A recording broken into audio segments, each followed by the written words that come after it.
അദ്ദേഹം യൂത്ത് കോൺഗ്രസിന്റെ നിരവധി പോരാട്ടങ്ങളിലെ തിരുവനന്തപുരത്തെ മുഖമായിരുന്നു ശ്രീ BS അനൂപ്. നേതൃത്വം എടുക്കുന്ന തെറ്റായ തീരുമാനത്തെ ചൂണ്ടിക്കാണിച്ചാൽ ആ ചൂണ്ടിക്കാണിക്കുന്നവരെ എങ്ങനെയാണ് പുറത്താക്കുന്നതിനുള്ള റിസർച്ച് നടത്തുന്ന ഒരു പഠന കേന്ദ്രമായി കോൺഗ്രസ് പാർട്ടി മാറി. ചിറയൻകീഴ് മണ്ഡലത്തിലെ രാഷ്ട്രീയ സമവാക്യങ്ങളെ അടിമുടി മാറ്റുന്ന ഒരു വലിയ വാർത്തയാണ് ഇപ്പോൾ വിസ്മയ ന്യൂസ് പുറത്തുവിടുന്നത്. ലഭിച്ചുകൊണ്ടിരിക്കുന്ന വിവരം അനുസരിച്ച് കഴിഞ്ഞ നിയമസഭാ തെരഞ്ഞെടുപ്പിൽ മത്സരിച്ചിരുന്ന UDFന്റെ കരുത്തനായ സ്ഥാനാർത്ഥിയായിരുന്ന അനൂപ് BS അനൂപ് കോൺഗ്രസ് വിട്ട് ഇപ്പോൾ BJPയിൽ എത്തിയിരിക്കുന്നു എന്നുള്ള വിവരമാണ് ഇപ്പോൾ നിർണായകമായ വിവരമാണ് ഇപ്പോൾ പങ്കുവയ്ക്കുന്നത്. ശ്രീ BS അനൂപ് എന്ന യുവ നേതാവിനെയാണ്. BS അനൂപിനെ ഇന്ന് കേരളത്തിന് സുപരിചിതമാണ്. അദ്ദേഹം യൂത്ത് കോൺഗ്രസിന്റെ നിരവധി പോരാട്ടങ്ങളിലെ തിരുവനന്തപുരത്തെ മുഖമായിരുന്നു ശ്രീ BS അനൂപ്. BS അനൂപ് കേരളത്തിൽ തിരുവനന്തപുരത്ത് അറിയപ്പെടുന്ന ഒരു പിന്നോക്ക പട്ടികജാതി വിഭാഗത്തിൽ നിന്നുള്ള നേതാവാണ്. പട്ടികജാതി വിഭാഗത്തെ കോൺഗ്രസുമായിട്ട് അടുപ്പിക്കുന്നതിന് കഴിഞ്ഞ 2 ദശാബ്ദക്കാലമായിട്ട് ഏറെ പണിപ്പെട്ട ഒരു പ്രവർത്തകനാണ് ശ്രീ BS അനൂപ്. അദ്ദേഹം ദളിത് കോൺഗ്രസിന്റെ ജില്ലാ അധ്യക്ഷനായിരുന്നു.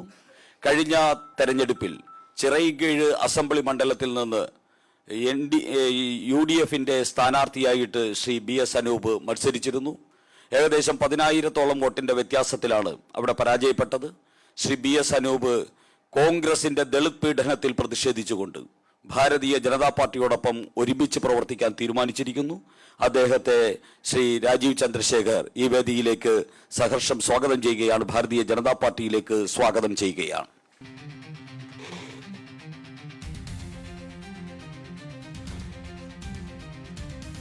UDFനെ സംബന്ധിച്ചിടത്തോളം ഇതൊരു വലിയ തിരിച്ചടിയാണ്. മണ്ഡലത്തിൽ കൃത്യമായ സ്വാധീനമുള്ള ഒരു നേതാവ് തന്നെ UDF വിട്ട് BJPയിലേക്ക് പോകുന്നത് കോൺഗ്രസിനെ സംബന്ധിച്ചിടത്തോളം വലിയ ഒരു ആശങ്കയാണ് ഇവിടെ ഉണ്ടാക്കിയത്. NDA സ്ഥാനാർത്ഥിയായി BS അനൂപ് എത്തുമെന്നാണ് ഇപ്പോൾ അറിയാൻ കഴിയുന്നത്. ചിറയൻകീഴിൽ തന്നെയായിരിക്കും ഇദ്ദേഹം മത്സരിക്കുക എന്നാണ് ചില സൂചനകളും ഇപ്പോൾ വരുന്നത്. പാർട്ടിയിലെ ആഭ്യന്തര പ്രശ്നങ്ങളുണ്ടായ അതൃപ്തിയാണ് BS അനൂപിനെ പാർട്ടി വിടാൻ കാരണമാക്കിയതായാണ് അദ്ദേഹവുമായി അടുത്ത വൃത്തങ്ങളിൽ നിന്നും നമുക്ക് ലഭിക്കുന്ന ചില വിവരം.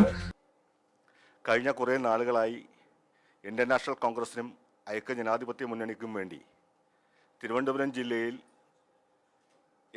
നമ്മുടെ വിയർപ്പും രക്തവും കൊടുത്ത് ആ പാർട്ടിയെ സംരക്ഷിക്കുന്നതിനും നിലനിർത്തുന്നതിനും വേണ്ടിയുള്ള പോരാട്ടങ്ങളിൽ നമ്മൾ ഉറച്ചു നിന്നിട്ടുള്ളവരാണ്. പക്ഷേ നേതൃത്വം കാലാകാലങ്ങളിൽ കാണിക്കുന്ന അനീതി നമ്മളെ ഈ പ്രസ്ഥാനത്തിൽ നിന്നും ചവിട്ടി പുറത്താക്കുന്ന തീരുമാനത്തിലേക്ക് എത്തി നിൽക്കുകയാണ്. നേതൃത്വം എടുക്കുന്ന തെറ്റായ തീരുമാനത്തെ ചൂണ്ടിക്കാണിച്ചാൽ ആ ചൂണ്ടിക്കാണിക്കുന്നവരെ എങ്ങനെയാണ് പുറത്താക്കുന്നതിനുള്ള റിസർച്ച് നടത്തുന്ന ഒരു പഠന കേന്ദ്രമായി കോൺഗ്രസ് പാർട്ടി മാറിയിരിക്കുകയാണ്. ഏറ്റവും കൂടുതൽ സാമുദായിക അംഗങ്ങൾ എല്ലാവരും തിരഞ്ഞെടുപ്പ് സമയത്ത് സാമുദായിക സന്തുലിതാവസ്ഥ ഉറപ്പാക്കാനുള്ള പോരാട്ടത്തിലായിരുന്നു. അപ്പോൾ ഞാൻ പറഞ്ഞത് അവിടെ ഏറ്റവും കൂടുതൽ ജനവിഭാഗമുള്ള പുലയ വിഭാഗമാണ്. അത് 2 സംവരണ മണ്ഡലങ്ങളുണ്ട്. അവിടെ ഏതെങ്കിലും ഒരു സ്ഥലത്തിൽ ആ വിഭാഗത്തെ പരിഗണിക്കണം. അത് പരിഗണിക്കാതെ പോയാൽ ഈ തിരുവനന്തപുരം ജില്ലയിൽ വലിയ വ്യത്യാസമുണ്ടാകും. നമുക്ക് അത് നേതൃത്വത്തോട് പറഞ്ഞതാണ് എൻ്റെ പേരിൽ ആരോപിക്കപ്പെട്ട കുറ്റം. നിങ്ങളൊന്ന് ചിന്തിച്ചു നോക്കിയാൽ ഈ 14 ജില്ലയിലും ഈ പട്ടികജാതി വിഭാഗക്കാരെ അതിനെ പുലയ കമ്മ്യൂണിറ്റി എന്നോ തണ്ടാർ സർവീസ് സൊസൈറ്റി എന്നോ സിദ്ധനാഥ സഭ എന്നോ ഒന്നുമല്ല, പരിഗണന എല്ലാവർക്കും കൊടുക്കണം. ഞാനൊരു തുല്യനീതിക്കുള്ള പോരാട്ടത്തിലായിരുന്നു. ആ പറഞ്ഞതിൻ്റെ പേരിലാണ് എന്നെ കഴിഞ്ഞ കുറേ ദിവസമായി ആക്ഷേപിച്ചു കൊണ്ടിരിക്കുന്നത്.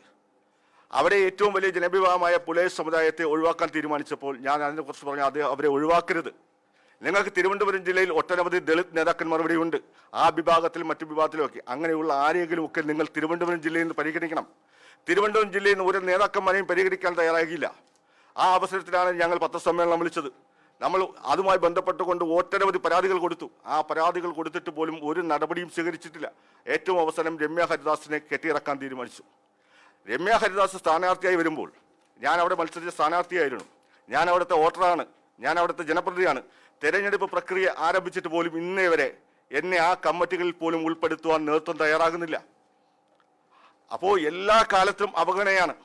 ഈ അവഗണന സഹിച്ചുകൊണ്ട് എത്ര നാൾ മുന്നോട്ട് പോകാൻ കഴിയും? ആത്മാഭിമാനമുള്ളവരുടെ പോരാട്ടം നേതൃത്വം നൽകുന്ന BJPയിലേക്ക് ഞങ്ങൾ കടന്നു വരികയാണ്.